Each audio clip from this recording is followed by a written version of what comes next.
በሰው ልጅ ታሪክ ውስጥ ከታዩት ፈተናዎች ሁሉ አስፈሪውና አስከፊው ፈተና አላህ አደምን አለይሂ ሰላም ከፈጠረበት ጊዜ አንስቶ እስከ ቂያማ ቀን ድረስ በሰው ልጅ ላይ እንደርሱ ያለ አስደንጋጭ መከራ መጥቶም አያውቅም አይመጣምም። ይህ ሰው በቂያማ መቃረቢያ ላይ ወደ ምድራችን ለሰው ልጆች ይገለጣል። አምላክ ነኝ በማለት በሐሰት በርካታ ህዝቦችን ያስከትላል። በሚሊዮኖች የሚቆጠሩ ሰዎች በሽንገላው ይረታሉ። በአእምሮ የማይታሰቡና ግራ የሚያጋቡ አስማታዊ ድርጊቶችንም በእጁ ይፈጽማል። መላውን የምድራችንን ክፍል በ40 ቀናት ውስጥ ያካልላል። ነገር ግን እነዚህ ቀናት እንደተለመዱት አይነት ቀናት አይደሉም። ይህ ሰው ቀኝ አይኑ የተደፈነች ስትሆን ግራ አይኑ ግን ልክ እንደ ደማቅ ኮከብ የምታንጸባርቅ ናት። እዚህ ጋር ግን አንድ ጥያቄ ይነሳል። ለመሆኑ ደጃል በስጋና በደም የተፈጠረ ሰው ነው ወይስ አንዳንዶች እንደሚሉት በስውር የሚንቀሳቀስ ድብቅ ዓለም አቀፋዊ ሥርዓት ነው? በዚህ መሰናዷችን አጓጊ ከሆኑ ጥያቄዎች መካከል በአንዱ እንጀምራለን።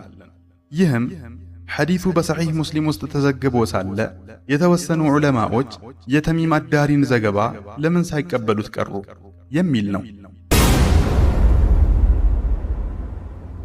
ነገር ግን ዋናው ጥያቄያችን ደጃል ምንድነው? ሚስጥራዊ ሐሳብ ወይስ በስጋ የሚገለጥ እውን አካል?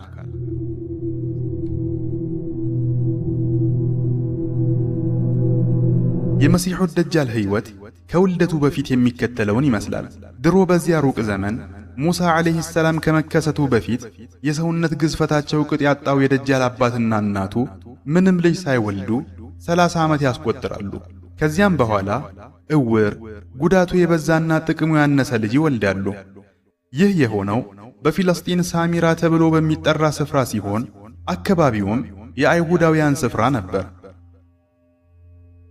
እነዚህ ሁለት ወላጆች ልጅ ከመውለዳቸው በፊት የሚያመልኩትና ቁርባናትን በአንድ ሸይጣን አማካይነት የሚያቀርቡለት በላም ቅርጽ የተሰራ ጣዖት ነበራቸው። ወላጆቹ ያምልኳቸው ዋነኛው ዓላማ ከአማልክቱ በረከት የሆነ ወንድ ልጅ እንዲሰጣቸው ቢሆንም የአላህ ፍላጎት ሆነና እናቲቱ ወንድ ልጅ አረገዘች። ይህም ጽንስ የተጸነሰው ከወር አበባ ያልጸዳች እናት ከባለቤቷ ጋር ግንኙነት በሚያደርጉበት ሰዓት በተሳተፈው ሸይጣን አማካይነት በተወነጨፈ ፍትወት ነው። በመቀጠልም በእያንዳንዷ እንቅስቃሴ ከጎናቸው ያልተለያቸው ኢብሊስም ከግንኙነት ፍጻሜ በኋላ በጣዖቱ ውስጥ በመግባት ጽንሱ ወንድ ይሆን ዘንድ አንዲት ላም እንዲያርዱ አዘዛቸው። ከነውሸታምነቱ ንግግሩን አምነው ያለውን ፈጸሙ። በመጨረሻም አይኑ የጠፋ ሌት ተቀን የሚተኛና ትንሽ ሊጠባ እንጂ ፍጹም የማይነቃ ልጅ ተወለደ። ጡቷን ዞር ብሎ እማያይ ልጅ ከወለደች በኋላ የጡቶቿ ሙላት ያስቸገራት እናትም ሕይወቷ ብዙም ሳይቆይ አለፈ። ጉዳቱን ከእናቱ የጀመረው ልጅም በዚህ ሁኔታ በአባቱ እንክብካቤ ለዓመታት ዘለቀ። አይንቀሳቀስም፣ ከእንቅልፉ ጥቂት ሰዓት እንጂ ፍጹም አይነቃም። በአማልክቱ ቁጣ አማካይነት በድን ሆኖ ነው ብሎ የሰጋው አባትም በተደጋጋሚ ለኢብሊስ ቁርባኖችን ያቀርብለታል። ረሱልም ሰለላሁ ዐለይሂ ወሰለም ደጃል አይኖቹ ይተኛሉ፣ ልቡ አይተኛም እንዳሉት ሁላ የልጁ ፍጹም አለመንቀሳቀስ ግራ የገባው አባትም ሁሌም ጆሮውን በልጁ ደረት በማሳረፍ በሕይወት መኖሩን ማጣራት የዘውትር ሥራው ሆነ። ከሌሊታት አንድ ሌሊት አባት እኩለ ሌሊት ላይ ሲነቃ ለዓመታት የማይንቀሳቀሰው ልጁን ከቦታው ያጣዋል። ሲነሳም በጣዖቱ እቅፍ ውስጥ ያገኘውና በጩኸት መንደርተኛውን ይጣራል። ልጁን ከጣዖቱ እቅፍ ውስጥ ያስገባው ኢብሊስ ነበር። አባትየው ለመንደርተኛው ሁኔታውን ሲያስረዳ የእሱን አማልክት በረከት ፍለጋ በርካታ የማህበረሰቡ ክፍል ወደ ቤቱ ይተሙ ጀመር። ከኔ ሌላ አማልክት የለም በሚል ፍልስፍና ራሱን ያጠመደው የሀገሪቱ ንጉሥም ይህን ወላጅ ወደ እስር በመወርወር የቅጣት ናዳ ያወርድበት ጀመር። በመቀጠልም ንጉሡ በድን የሆነውንና የአማልክት በረከት ተብየውን ሕፃን ወደ ቤተ መንግሥት አስመጥቶ የሕክምና ክትትል እያስደረገለት ያሳድገው ጀመር። ከዚህ በተያያዘ ትርክት አንዳንድ የታሪክ መዛግብት እንደሚያትቱት ከሆነ መሲሑ ደጃልን ከአንድ ተራራ ላይ ከሚገኝ ዋሻ ውስጥ ያሳደገው ጅብሪል ዓለይሂ ሰላም እንደሆነም ይነገርለታል።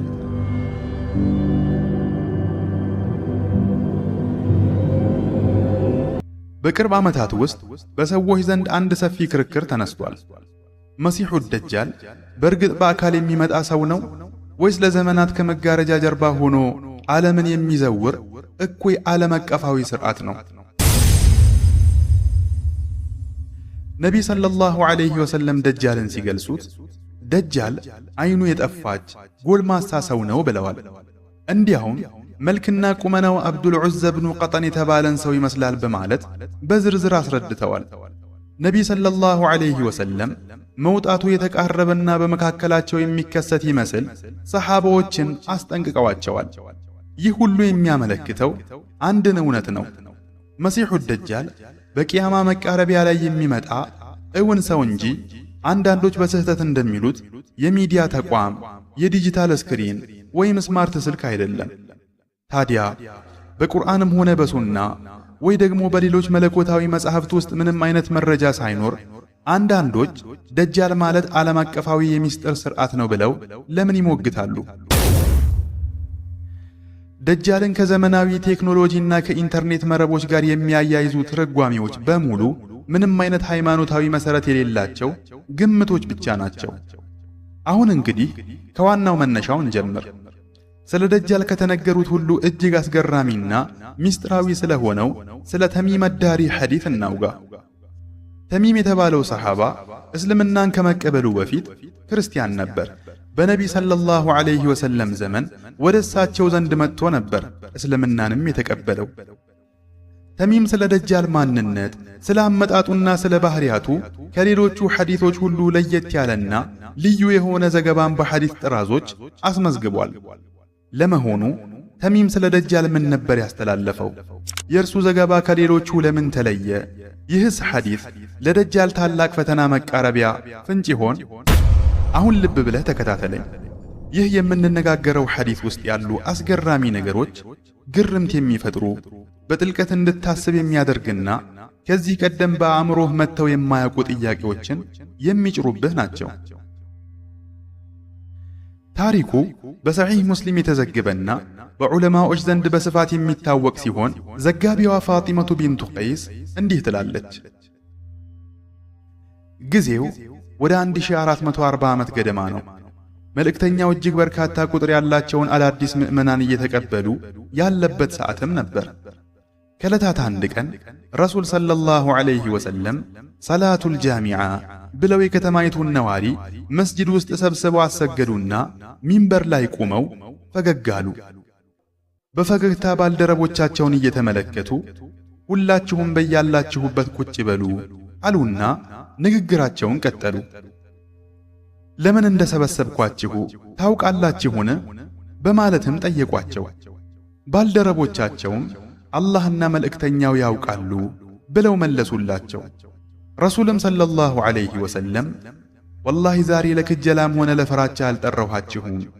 ነገሩ ምን መሰላችሁ?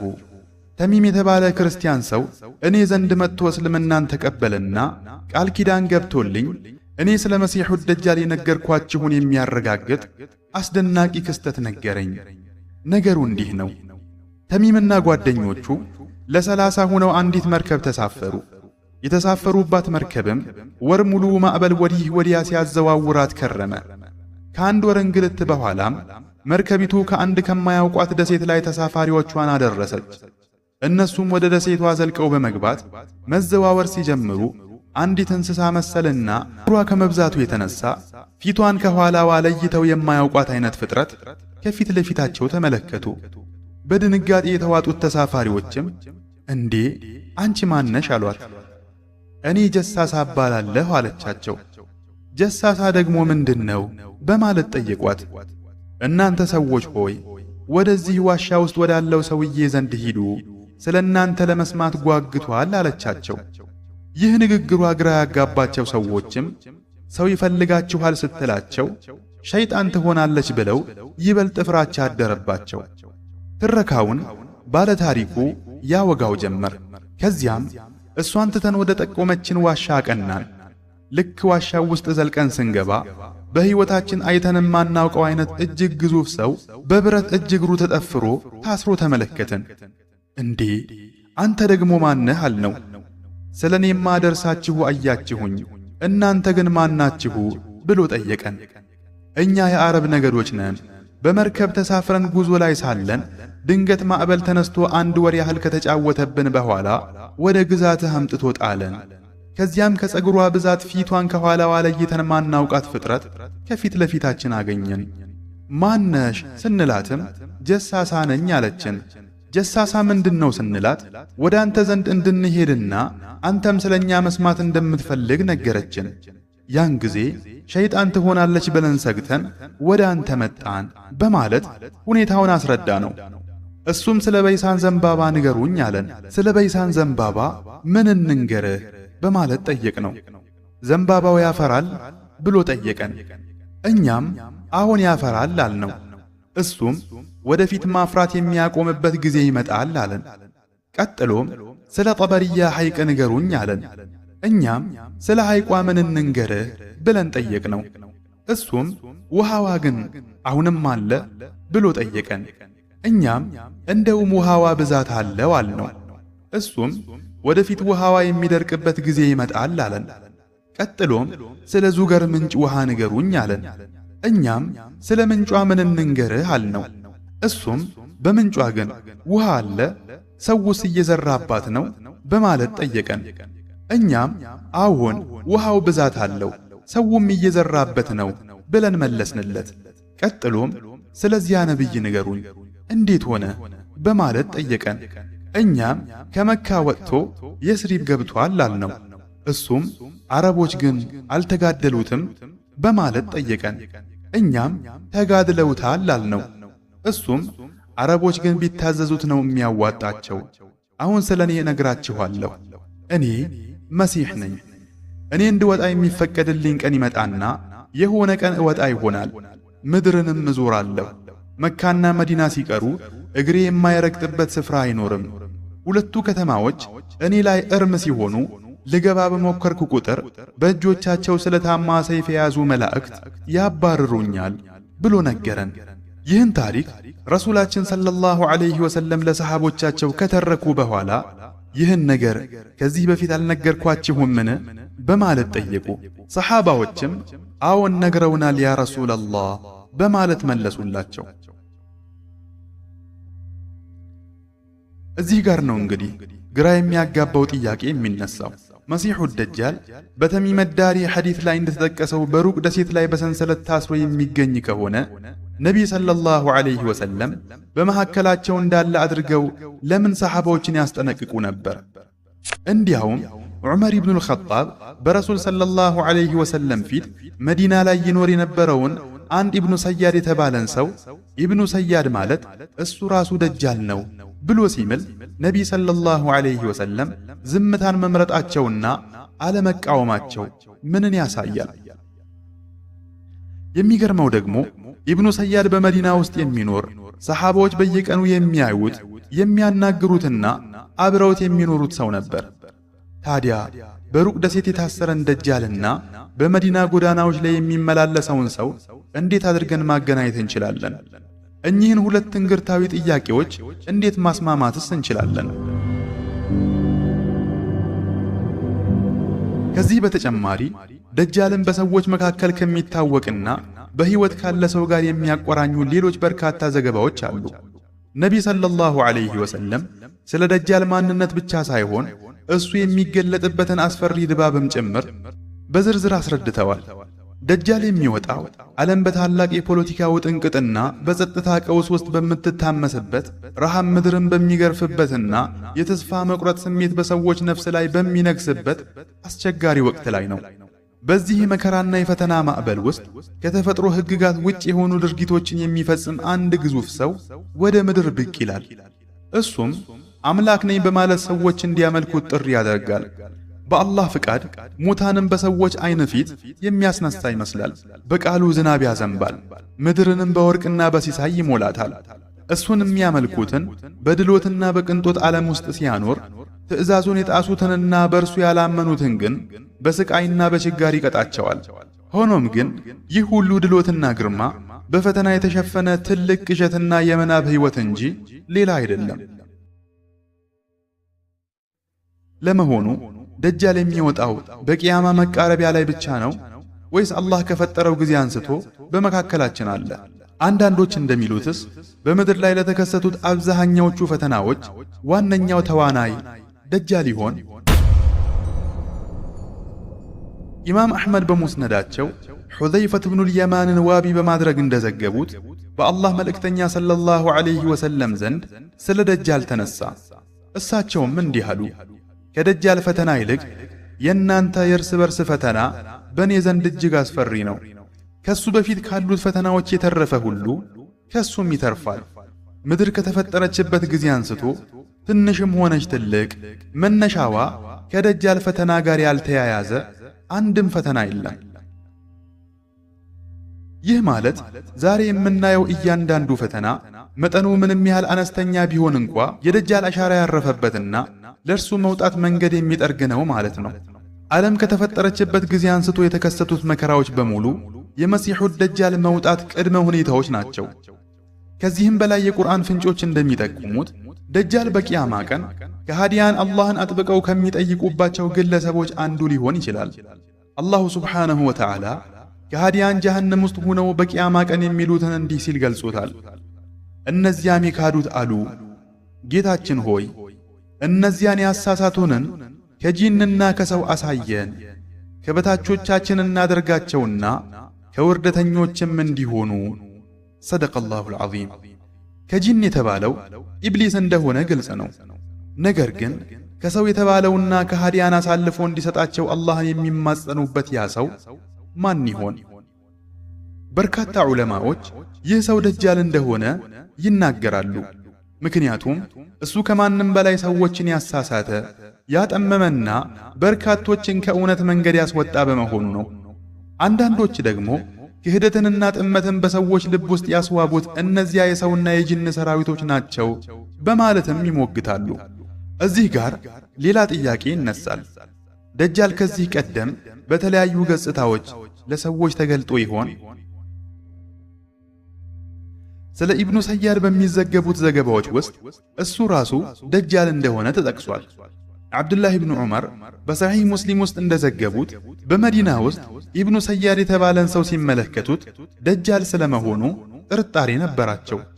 ታሪኩንም እንዲህ ሲሉ ያወጉታል። አንድ ቀን ኢብኑ ሰያድን ከአንድ አይሁዳዊ ጋር ሆኖ አገኘሁት። አንዱ አይኑ ጠፍቶ እንደ ግመል አይን ወጣ ብሎ ተመለከትኩት። ባየሁትም ጊዜ በአላህ ይሁንብህ ኢብኑ ሰያድ ሆይ ይህ አይንህ መች ነው የጠፋው? ምንስ አጋጠመው? በማለት ጠየቅኩት። ኢብኑ ሰያድ ግን በሚያስገርምና በሚያስፈራ ድምጸት አላህ ቢሻ ኖሮ በዚህ በትር ውስጥ ያደርገው ነበር ሲል መለሰልኝ። ኢብኑ ሰያድ በዚህ ጥያቄ ምክንያት እጅግ ተቆጣ። ከተፈጥሮ ውጭ የሆኑ ምልክቶች የሚታዩበት ጀመር። ከሰሃቦች መካከል አንጋፋውና ጥልቅ ዕውቀት የነበረው ዓብዱላህ ኢብኑ ዑመርም አንድ እጅግ የሚያስደነግጥ ነገር ተመለከተ። የኢብኑ ሰያድ አካል በድንገት ማበጥና መተለቅ ጀመረ። አሁን ሰውነቱ ልክ የሰው ልጅ ተፈጥሮን እየለቀቀና ከቁጥጥር ውጭ እየሆነ ይመስል በከፍተኛ ሁኔታ ተነፋፋ። ውድ አድማጮች እስቲ በአእምሯችሁ ሳሉት። አንድ ሰው ከፊት ለፊታችሁ ሰውነቱ እየተነፋፋና እየተለቀ ሲሄድ ሰውነቱ እጅግ ከማበጡ የተነሳ የሚጓዝበትን መንገድ እስኪዘጋ ድረስ ሲገዝፍ፣ ዓብዱላህ ኢብኑ ዑመር ያን ምስጢራዊ ሰው ኢብኑ ሰያድን ባገኘው ጊዜ የተመለከተው በትክክል ይህንኑ ነበር። ኢብኑ ዑመር ይህ ሰው ደጃል ስለመሆኑ በጥርጣሬ ውስጥ ሆኖ ሳለ ሰውነቱ ተነፍቶ መንገዱን ሲዘጋ ባየ ጊዜ ድንጋጤ ውስጥ ወደቀ። ወዲያውም በፍጥነት ወደ እህቱ ሐፍሳ ዘንድ በመሄድ ያየውን አስረዳት። ሐፍሳም እንዲህ ስትል መለሰችለት፣ ዓብዱላህ ሆይ ነቢይ ሰለላሁ ዐለይሂ ወሰለም ደጃል የሚወጣው በሚቆጣው አንድ ከባድ ቁጣ ምክንያት ነው ማለታቸውን አታውቅምን? ይሁን እንጂ አንዳንዶች ይህንን ክስተት በተለየ መንገድ ይተረጉሙታል።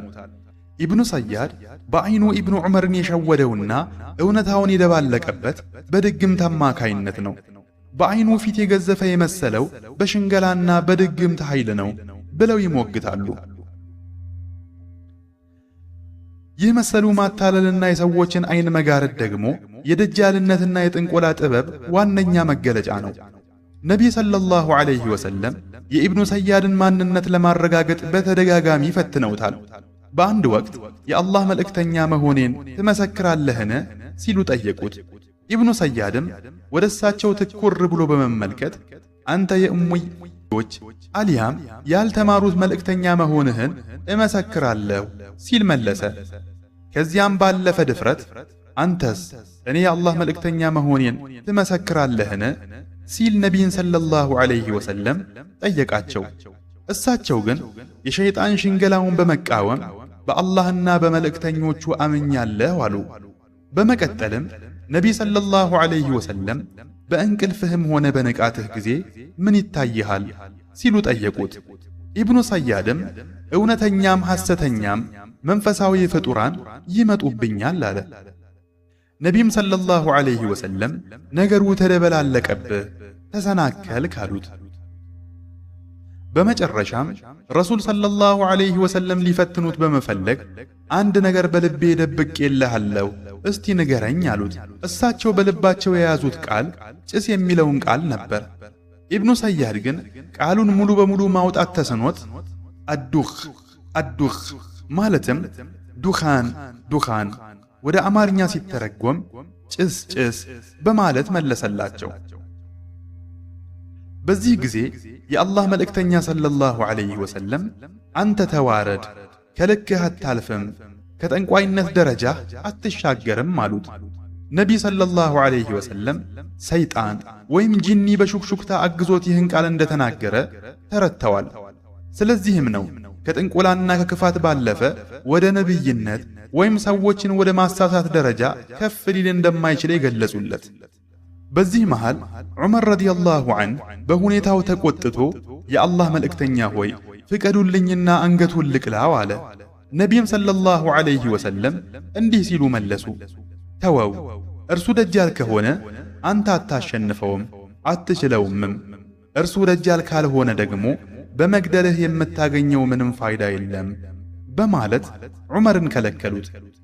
ታዲያ ነቢይ ሰለላሁ ዐለይሂ ወሰለም ይህን ያሉት ለምን ነበር? ምክንያቱም እሱ በእርግጥም መሲሑ ደጃል ከሆነ ገዳዩ አስቀድሞ የታወቀው ዒሳ ብኑ መርየም በመሆኑ ነው። እሱ ካልሆነ ደግሞ ንጹሕን ነፍስ መግደል ተገቢ አይደለም። ምንም እንኳ ነቢይ ሰለላሁ ዐለይሂ ወሰለም በወቅቱ እርምጃ ባይወስዱም የኢብኑ ሰያድን ወሬና እንቅስቃሴ ግን በቅርበት ይከታተሉና እውነታውን ለማወቅም ይጥሩ ነበር። በአንድ ወቅት ነቢይ ሰለላሁ ዐለይሂ ወሰለም ከኡበይ ብኑ ከዕብ ረዲየላሁ ዐንሁ ጋር በመሆን ኢብኑ ሰያድ ወደሚገኝበት የተምር ተክል ቦታ አመሩ።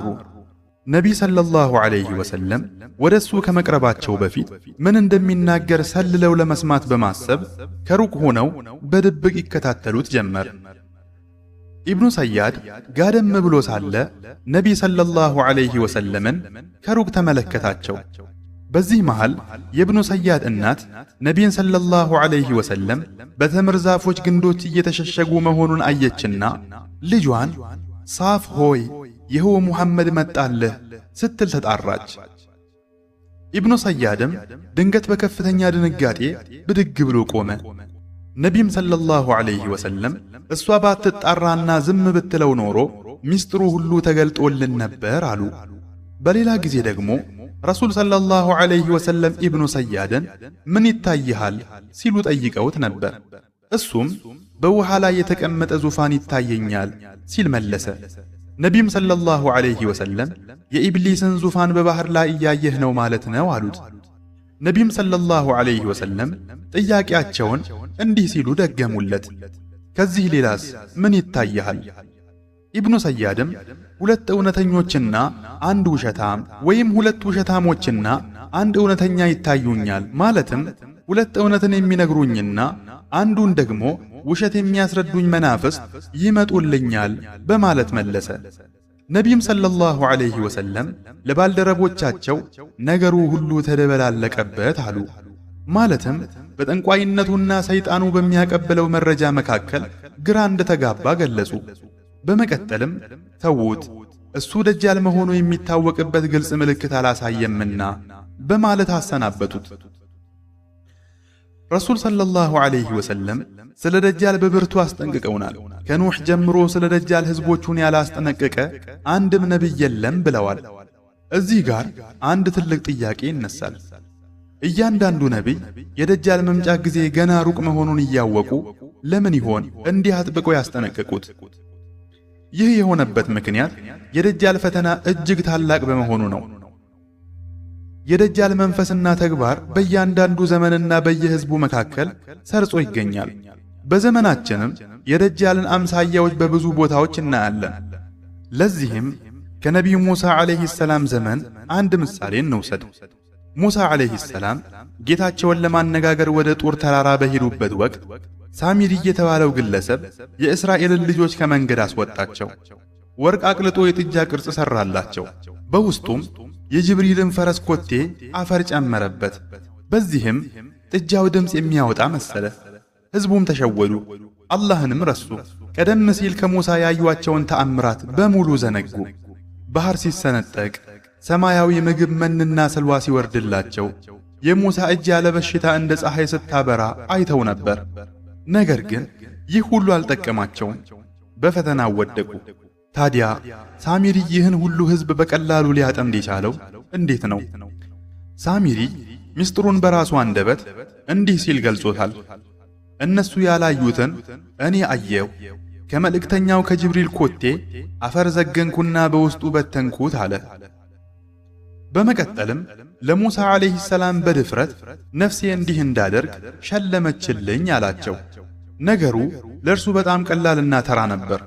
ሙሳም ዓለይሂ ሰላም እንዲህ አሉት፣ ሂድ፣ በዚህች ዓለም ውስጥ ቅጣትህ አትንኩኝ አልያም ላሚሳስ እያልክ መኖር ነው። ዳግመኛም የማትቀረው ቀጠሮ ቀን ይጠብቀሃል በማለት ረገሙት። ላሚሳስ ማለት ማንም ሊነካው ወይም ሊቀርበው የማይችል በእርሱና በሰዎች መካከል የማይታይ ግርዶች ተፈጠረ ማለት ነው። አንዳንዶች ይህ የደጃል ፍንጭ ነው ይላሉ። ደጃልም እስከ ተወሰነ ጊዜ ድረስ በአላህ ትእዛዝ ተጠብቆ ይቆያል። የማይቀረው ቀጠሮም በዒሳ ዓለይሂ ሰላም እጅ የሚገደልበት ያ አስፈሪ ቀን ነው። በእነዚህ ስብዕናዎች ውስጥ ደግሞ ሌላኛውን ሚስጥራዊ ሰው አንዘነጋውም። እርሱም ዓብዱላህ ኢብኑ ሰበእ ነው። ይህ ሰው የሙስሊሙን ኅብረት በመከፋፈል የታላቁን ፈተና አልያም አልፊትነቱል ኩብራ እሳት የጫረና በዓልይ ብን አቢ ጣሊብ ረዲየላሁ ዐንሁ ላይ የድንበር ማለፍ አልያም ጉሉው ዘርን የዘራ ግለሰብ ነው። ይህ ሰው ጥመቱ የት ድረስ እንደዘለቀ ከተመለከተን ሰዎች ዓልይ ብን አቢ ጣሊብን እስከ አምላክነት ደረጃ ድረስ እንዲሰቅሉት ለማድረግ ሞክሯል። ይህ ታዲያ ራሱ የደጃል መንገድ አይደለምን? ጽንፈኝነት፣ ጥመት፣ ተንኮልና ውሸት፣ ከዚያም መከፋፈል፣ ግድያና ደም መፋሰስ። እዚህ ጋር የምንረዳው ታላቅ ቁም ነገር ደጃል ገና ያልታየ ታላቅ የቂያማ ምልክት ቢሆንም በእነዚህ መሰል አጥማሚ ግለሰቦች አማካይነት ግን በተግባሩ በመካከላችን አለ ማለት ነው። ደጃል በመጨረሻው ዘመን በሰዎች ፊት ሲወጣ አንደኛ አይኑ እውር ሆኖ ሰዎችን የሚያታልልበት አስገራሚና ምትሃታዊ ክህሎት ተሰጥቶት ይገለጣል። በዚያን ጊዜ አምላክ ነኝ በማለት ለሰዎች በይፋ እኔ የበላይ ጌታችሁ ነኝ እያለ ወደ ራሱ አምልኮ ይጣራል። አላሁ ሱብሓነሁ ወተዓላ አደምን ከፈጠረበት ጊዜ አንስቶ እስከ ዕለተ ቂያማ ድረስ የሰው ልጅ እንደ መሲሑ ደጃል ያለ ታላቅና አስፈሪ ፈተና ገጥሞት አያውቅም። ይህ በመጨረሻው ዘመን የሚከሰተው ክስተት ከታላላቅ የቂያማ ምልክቶች መካከል አንዱና በሰው ልጅ ታሪክ ውስጥ ታይቶ የማይታወቅ ታላቅ ፈተና ነው። ከኑህ ዓለይሂ ሰላም ጀምሮ ስለ ደጃልና ስለ አጥፊነቱ ሕዝቦቹን ያላስጠነቀቀ አንድም ነቢይ የለም። የነቢያት መደምደሚያና የሰው ዘር አይነታ የሆኑት ረሱል ሰለላሁ ዐለይሂ ወሰለም ግን ደጃል የሚወጣው በእኛ ዘመንና በእኛ ኡማ መካከል መሆኑን በማረጋገጥ እንዲህ ሲሉ አስጠንቅቀውናል። አላህ አንድንም ነቢይ አላከም ሕዝቦቹን ስለ ደጃል ያስጠነቀቀ ቢሆን እንጂ እኔ የነቢያት መደምደሚያ ነኝ፣ እናንተም የመጨረሻዎቹ ሕዝቦች ናችሁ። እሱ በእናንተ መካከል መውጣቱ የማይቀር ነው።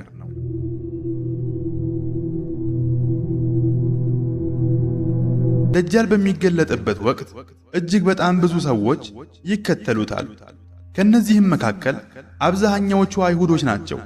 በተለይም ኢስፋሃን ከተባለች የፋርስ ከተማ ጠያሊሳ ማለትም ልዩ ካባ ወይም ጥምጣም የለበሱ 70 ሺህ አይሁዶች ተከታዮቹ ሆነው ይወጣሉ። ለመሆኑ እነዚህ በመጨረሻው ዘመን የደጃል ዋነኛ ተከታዮች የሚሆኑት የኢስፋሃን አይሁዶች እነማን ናቸው? በአሁኑ ሰዓት ይገኛሉ? ደጃልን በጽናት የሚፋለሙትና በእርሱ ላይ እጅግ የበረቱት ሰዎችስ እነማን ይሆኑ?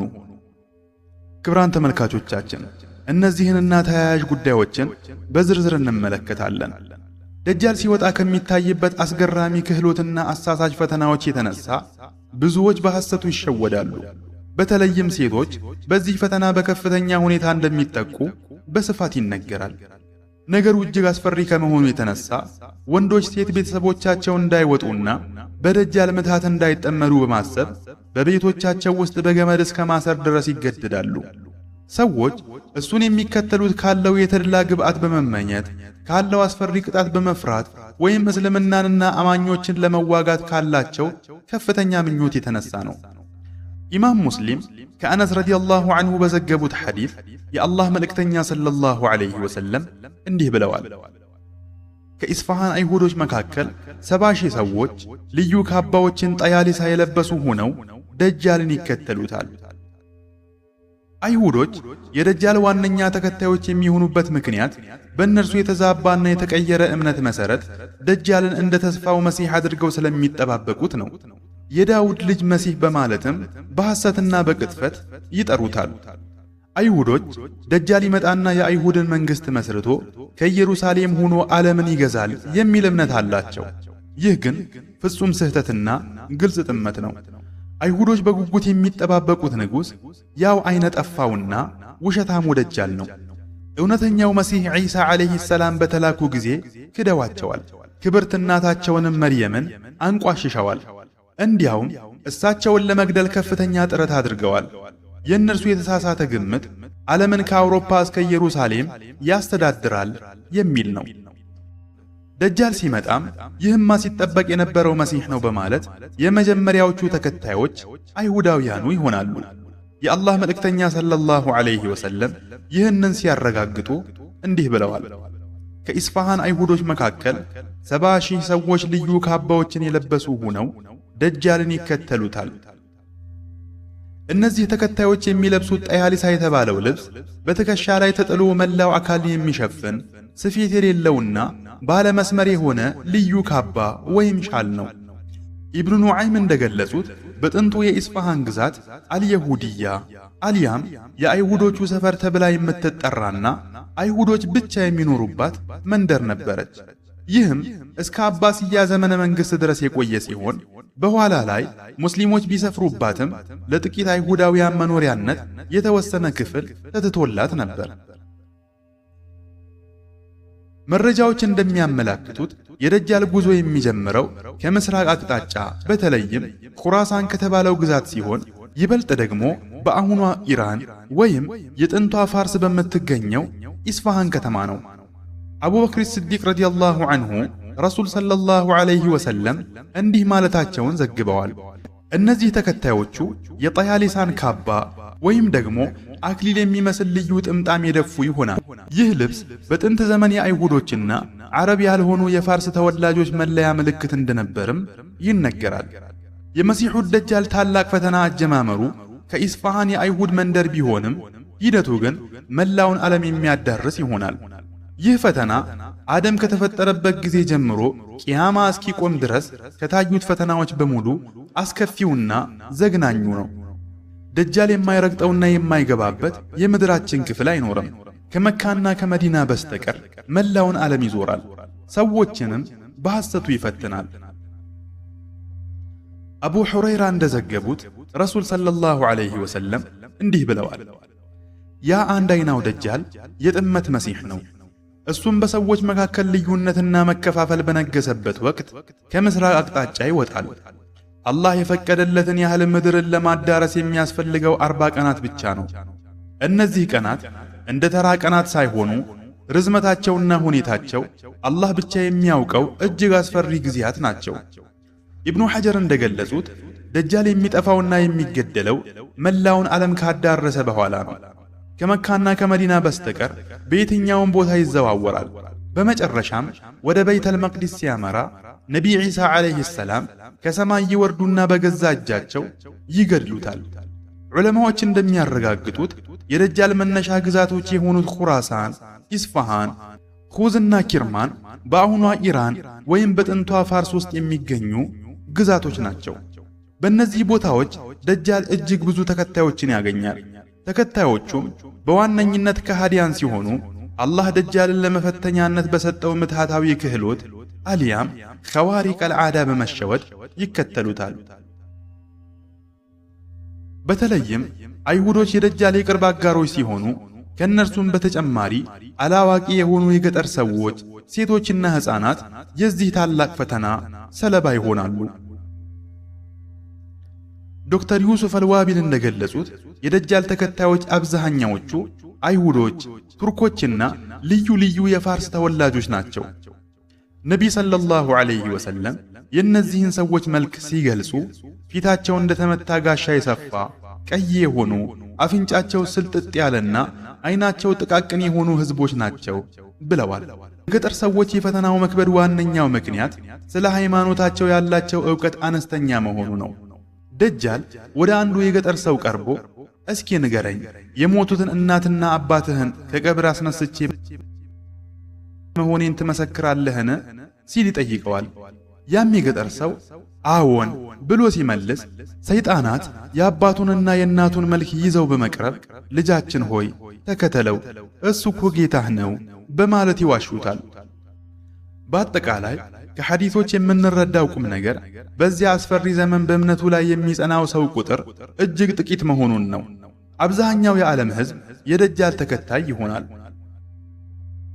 ሐፊዝ ኢብኑ ሐጀር ስለ ደጃል ፈተና ሲናገሩ እንዲህ ይላሉ።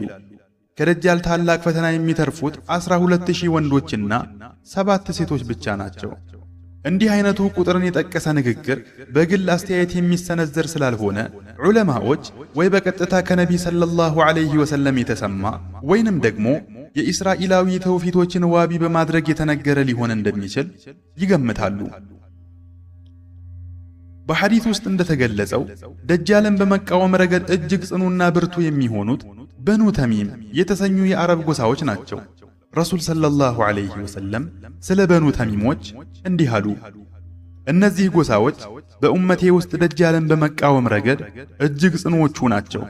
በተጨማሪም የረሱል ሰለላሁ ዐለይሂ ወሰለም ባለቤት የሆነችው ዓኢሻ ዘንድ የበኒ አንዲት ምርኮኛ በነበረች ጊዜ ረሱል ሰለላሁ ዐለይሂ ወሰለም እሷን ነፃ አውጫት፣ እሷ የእስማዒል ዘር ናትና በማለት ክብራቸውን ገልጸዋል።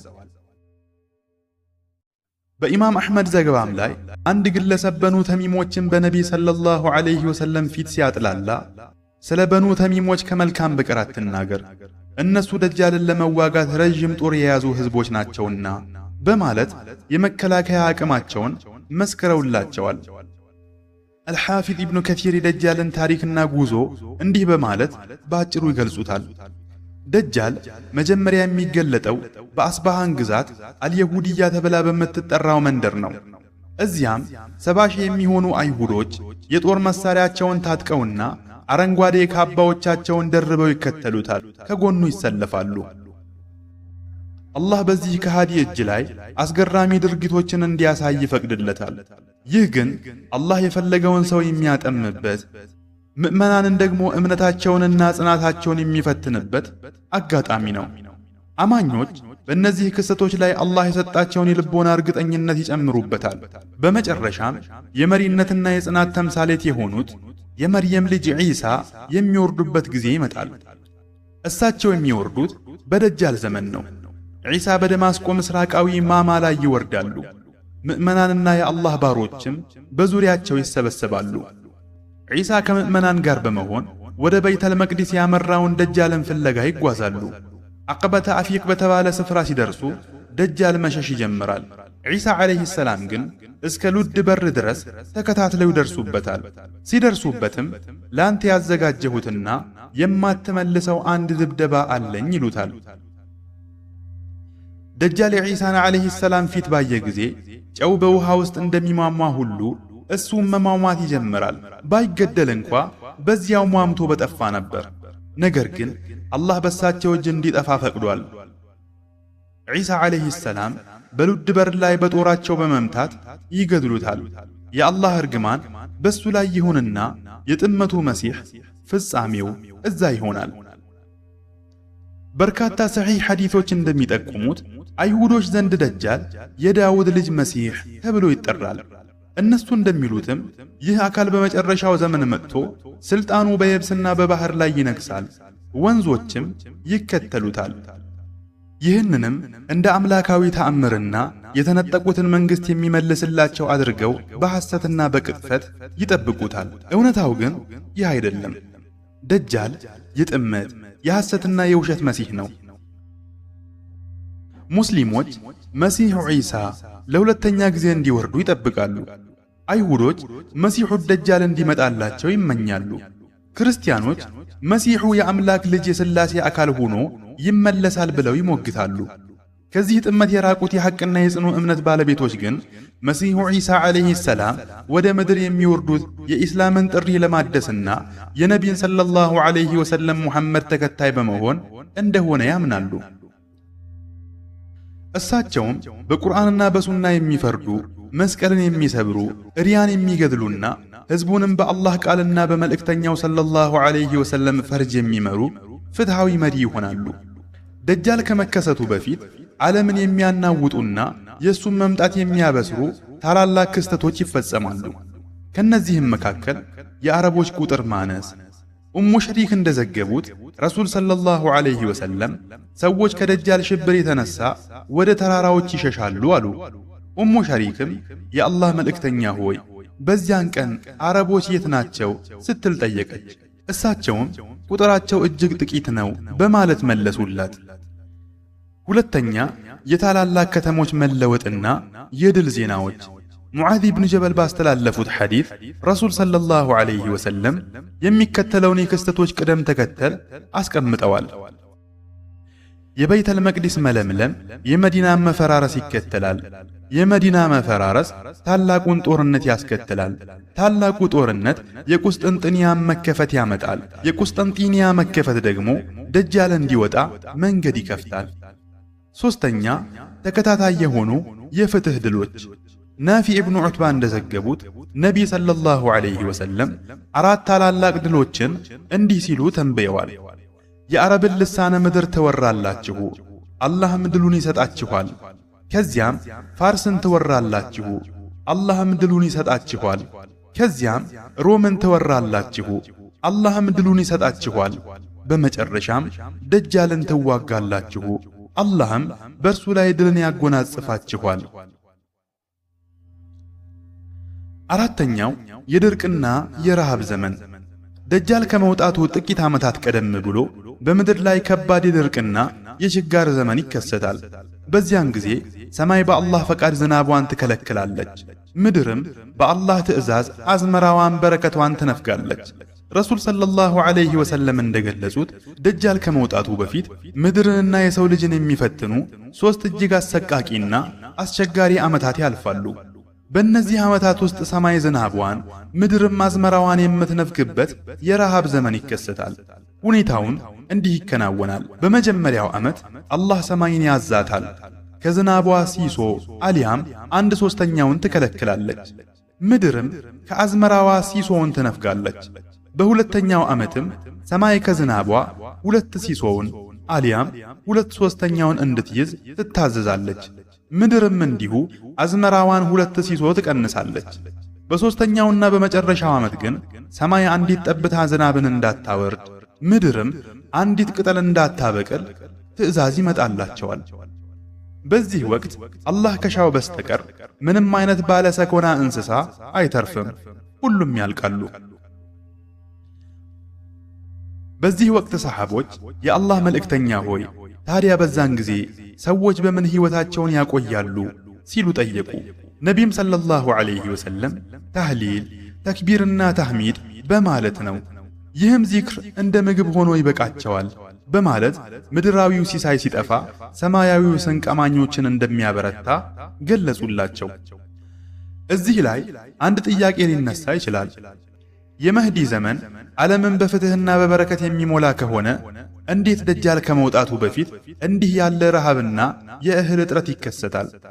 ለዚህም ጥያቄ ዑለማዎች ሲመልሱ በሙሐመድ ኢብኑ ዓብድላህ አልያም አልማህዲ መሪነት መጀመሪያ ምድር በፍትህና በበረከት ትሞላለች። ይሁን እንጂ ደጃል ሊወጣ ሲል እንደ ታላቅ መፈተኛና ምልክት ይሆን ዘንድ እነዚህ የድርቅ ዓመታት ይከሰታሉ። በሐዲት ላይ እንደተገለጸው በማህዲ ዘመን አላህ ዝናቡን ያዘንባል፣ ምድርም አዝመራዋን ታወጣለች፣ ገንዘብና ሀብት ለሁሉም ይትረፈረፋል፣ የቀንድ ከብቶች ይበዛሉ፣ የኡመቱም ክብርና ጥንካሬ ይገናል። ይህ ብልጽግና ለ7 ወይም ለ8 ዓመታት ከቆየ በኋላ የደጃል መውጫ ምልክት የሆኑት የድርቅ ዓመታት ይከተላሉ። ደጃል ከመውጣቱ በፊት የሰው ልጅን እምነትና ጽናት የሚፈታተኑ ተከታታይ ፊትናዎች ይከሰታሉ። ከነዚህም መካከል የአህላስ የሰራእና የደሃይማ ፈተናዎች ይጠቀሳሉ። አብዱላህ ኢብኑ ዑመር እንደዘገቡት አንድ ቀን ነቢይ ሰለላሁ ዐለይሂ ወሰለም ስለ ፈተናዎች በሰፊው እንዲህ ሲሉ ተረኩልን። ፊትነቱል አህላስ፣ ይህች ፈተና ሰዎች እርስ በርስ የሚሸሹበትና የጦርነትና የዘረፋ ዘመን ናት። ፊትነቱ ሰራ፣ ይህ ደግሞ ጭሱ ከእግሬ ስር የሚወጣ ከቤተሰቦቼ የሆነ ሰው የሚቀሰቅሳት ፈተና ናት። እሱም እኔ ከነቢዩ ዘር ነኝ ቢልም እውነተኛ የአላህ ወዳጆች ግን አላህን የሚፈሩት ብቻ ናቸው። ከዚያም ሰዎች ብቁ ያልሆነን ሰው መሪ አድርገው ይሾማሉ። ይህ መሪነትም ልክ በጎድን አጥንት ላይ እንደተቀመጠ ዳሌ የማይገጥምና የማይጸና ሚዛኑን ያልጠበቀ ይሆናል። ፊትነቱ ደሃይማ፣ ይህች ፈተና ግን ማንንም አታስቀርም።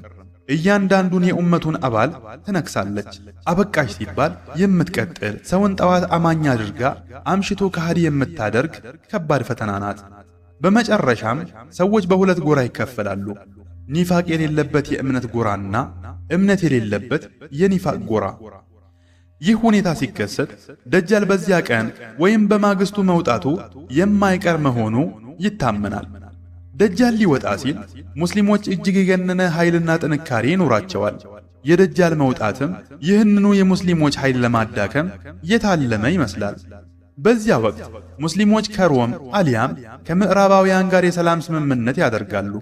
በጋራ ሆነውም አንድን የጋራ ጠላት ይዋጋሉ። በአላህ ፈቃድም ድልን ይቀዳጃሉ። ይሁን እንጂ ይህ ስምምነት ብዙ ሳይቆይ ይፈርሳል። በሙስሊሞችና በመስቀለኞቹ በሮም ጦር መካከል ታላቁ ጦርነት ይቀሰቀሳል። በሱነን አቢ ዳውድ ውስጥ ዚ ሚኽበር ባስተላለፉት ሐዲስ የአላህ መልእክተኛ ሰለላሁ ዐለይሂ ወሰለም ስለ ወደፊቱ የዓለም የፖለቲካና የጦርነት ድባብ እንዲህ ሲሉ ተርከዋል። ከሮም አሊያም ከምዕራባውያን ጋር የታመነ የሰላም ስምምነት ታደርጋላችሁ። እናንተና እነሱ በጋራ ሆናችሁ ከበስተጀርባችሁ ያለን አንድ የጋራ ጠላት ትዋጋላችሁ። በውጊያውም ድልን ትቀዳጃላችሁ፣ ምርኮም ታገኛላችሁ፣ በሰላምም ትመለሳላችሁ። ከዚያም መርጅዲ ተሉል በተባለ ኮረብታማ ስፍራ ላይ ትወርዳላችሁ። በዚህ ወቅት ግን ሁኔታዎች ይቀየራሉ።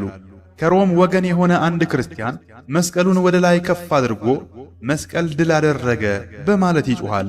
በዚህ ጊዜ ለሃይማኖቱ ቀናኢ የሆነ አንድ ሙስሊም በቁጣ ተነስቶ መስቀሉን ይሰባብረዋል። ይህ ክስተት ሮሞች ቃላቸውን እንዲያጥፉና ለታላቁ ጦርነት አሊያም አልመልሐማ ሰራዊታቸውን እንዲያሰባስቡ ምክንያት ይሆናል። ሙስሊሞችም ወደ መሳሪያቸው ይሮጣሉ፣ በዚያም ይዋጋሉ። አላህም ያችን የሙስሊም ቡድን በሰማዕትነት ያከብራቸዋል።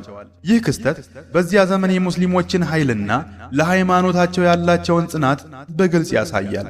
በጋራ የተገኘውን ድል ለመስቀል በመስጠት የታሪክ ክህደት መሆኑን የተረዳው ሙስሊም ለክብሩ ሲል መስቀሉን ይሰብራል። ይህም ሮሞች ክህደት እንዲፈጽሙና ለታላቁ ጦርነት እንዲዘጋጁ በር ይከፍታል። ነቢይ ሰለላሁ ዐለይሂ ወሰለም ይህንን ታላቅ ጦርነትና ሙስሊሞች የሚከፍሉትን መስዋዕትነት በሚከተለው መልኩ ገልጸውታል። ሮሞች አዕማቅ ወይም ዳቢቅ በተባሉ ስፍራዎች እስካልወረዱ ድረስ የቂያማ ቀን አይቆምም። በዚያን ጊዜ በወቅቱ ከምድር ምርጥ ከሆኑ ሰዎች የተወጣጣ የመዲና ጦር ሊገጥማቸው ይወጣል። ሁለቱ ጦሮች ለፊልሚያ ፊት ለፊት ሲጋጠሙ ሩሞች ከኛ ተለይተው እናንተን የተቀላቀሉትን ወይም ማርካችኋቸው የነበሩትን ሰዎች አሳልፋችሁ ስጡንና እንዋጋቸው ይላሉ። ሙስሊሞች ግን በአላህ ይሁንብን ወንድሞቻችንን አሳልፈን አንሰጣችሁም በማለት በጽናት ይመልሳሉ። በዚህ እልህ አስጨራሽ ውጊያ ውስጥ የሙስሊሙ ጦር በሶስት ይከፈላል። 1/3ኛው ጦርነቱን ሽሽት ይሸሻል። እነዚህም አላህ ተውባቸውን ለዘላለም የማይቀበላቸው ናቸው። ሁለተኛው 1/3ኛ በአላህ ዘንድ የላቁ ሰማዕታት አሊያም ሸሂዶች ሆነው በጦርነት ይወድቃሉ። የቀረው 1/3ኛ ዳግመኛ ፈተና የማይነካውና በአላህ ፈቃድ ድል አድራጊ ሆኖ ይወጣል። እነዚህም ቁስጠንጢንያን አሊያም የኢስታንቡልን በር በድል ይከፍታሉ። ድል አድራጊዎቹ ሙስሊሞች ሰይፋቸውን በወይራ ዛፍ ላይ ሰቅለው ምርኮ ሲከፋፈሉ ሰይጣን ድንገት ደጃል ከበስተጀርባችሁ ቤተሰቦቻችሁን ወሯል በማለት ይጮሃል። ምንም እንኳ ጩኸቱ ውሸት ቢሆንም ሙስሊሞቹ ሁኔታውን ለማረጋገጥ ወደ ሻም ያመራሉ። ለጦርነት ተሰልፈው ሰላት ሊሰግዱ ሲዘጋጁ እውነተኛው መሲሕ የመርየም ልጅ ዒሳ ይወርዳል። የአላህ ጠላት የሆነው ደጃል ዒሳን ዓለይሂ ሰላም ባየው ጊዜ ጨው በውሃ ውስጥ እንደሚሟሟ ሁሉ እሱም መሟሟት ይጀምራል። ዒሳ ባይገድለው እንኳ በዚያ ሟምቶ ይጠፋ ነበር። ነገር ግን አላህ በሳቸው እጅ እንዲጠፋ ስለፈቀደ ዒሳ ደጃልን በጦራቸው ወግተው ይገድሉታል። ደሙንም በጦራቸው ጫፍ ላይ ለሕዝቡ ያሳያሉ። አቡ ሁረይራ እንዳስተላለፉት ረሱል ሰለላሁ ዐለይሂ ወሰለም ለባልደረቦቻቸው እንዲህ የሚል ጥያቄን አቀረቡ። አንድ ጎኗ በየብስ ሌላኛው ደግሞ በባህር ስለተከበበች ከተማ ሰምታችሁ ታውቃላችሁን? ባልደረቦቻቸውም አዎን የአላህ መልእክተኛ ሆይ ሰምተናል በማለት መለሱ። እሳቸውም የቀጣዩን ዘመን ክስተት እንዲህ ሲሉ አወጉ። ከኢስሐቅ ልጆች የሆኑ 70 ሺህ ወታደሮች በዚች ከተማ ላይ ዘመቻ ሳያደርጉ የቂያማ ቀን አትቆምም። ከተማዋ ደጃፍ ላይ ሲደርሱም እዚያው ይሰፍራሉ። ሆኖም ግን በጦር መሳሪያ አይዋጉም፣ አንድንም ፍላጻ አያስወነጭፉም። በአንድ ድምፅ ሆነው ላኢላሃ ኢላላህ ወላሁ አክበር ብለው ሲጮኹ በባህር በኩል ያለው የከተማዋ ክፍል ይደረመሳል። ለሁለተኛ ጊዜም ላኢላሃ ኢላላህ ወላሁ አክበር ሲሉ የተቀረው ሌላኛው የከተማዋ ክፍል ይወድቃል። ለሶስተኛ ጊዜም ላኢላሃ ኢላላህ ወላሁ አክበር በሚሉበት ወቅት መንገዱ ተከፍቶላቸው ወደ ከተማዋ በኩል ይገባሉ፣ ምርኮም ይሰበስባሉ። እነሱም የተማረኩትን ንብረቶች በመከፋፈል ላይ ሳሉ ድንገት አንድ የሚጣራ ድምፅ ደጃል መጥቷል ሲል ይሰማሉ። በዚያን ጊዜ ሁሉንም ነገር እርግፍ አድርገው በመተው ወደ የመጡበት ይመለሳሉ። በዚህም ወቅት ደጃል ከምስራቅ አቅጣጫ ከኹራሳን ምድር የሁዲየተ አስባሃን ከተባለ ስፍራ ይወጣል። ከዚያም መላውን ምድር ማካለል ይጀምራል። ከመካና መዲና በስተቀር ደጃል ያልረገጣትና ያልገባባት አንዲትም ሀገር በምድር ላይ አትኖርም።